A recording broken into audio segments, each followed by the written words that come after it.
A new Brussels neighbourhood for you to get to know, for all the wrong reasons. Last night's raid in Schaerbeek near Molenbeek, the flat where the El Bahraouis holed up, the suicide bomber brothers. A third man, Najim Lahraoui, described as the bomb maker. He grew up round the corner from here. The men order a taxi to the flat where they're living in this district. The taxi pulls up here. They load luggage into the boot, luggage full of explosives. They can't fit it all in, so leave some of it behind.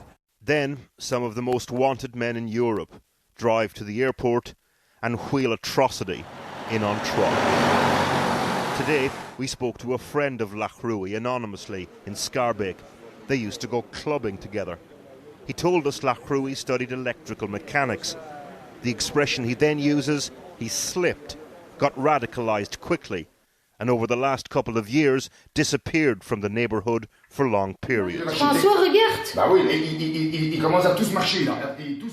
As for the El Bahraoui brothers, they're thought to have escaped just last week when a house was raided nearby and police injured, slipping through a security net with very big holes. You can see Schaerbeek best from Upper Town, central Brussels. You don't have to scan horizons long before you reach Molenbeek. The High Court on the hill hears all the terrorism cases. Tomorrow, Salah Abdeslam will take centre stage, amidst the grandeur of one of the biggest courthouses in the world. Do not be deceived, though. From the outside, looking in, this is an institution literally falling apart. It's been under scaffolding for years now.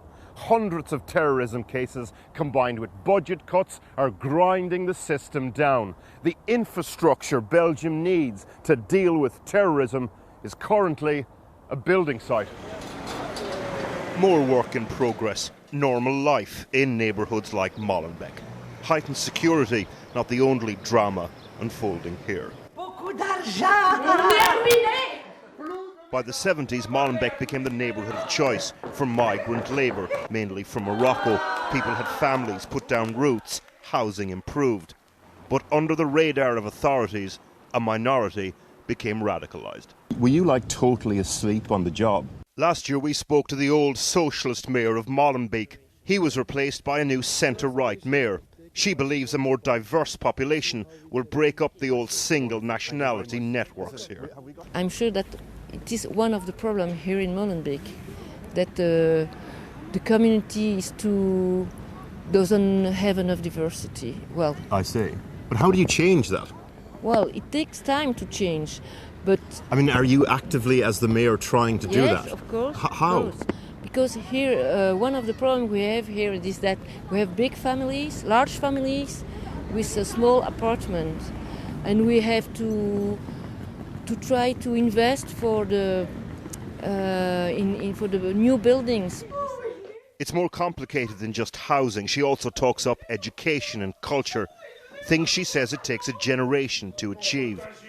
Not the generation that the Al Bahraouis belong to. Not Lahraoui's one either. And all too late for the people they murdered yesterday.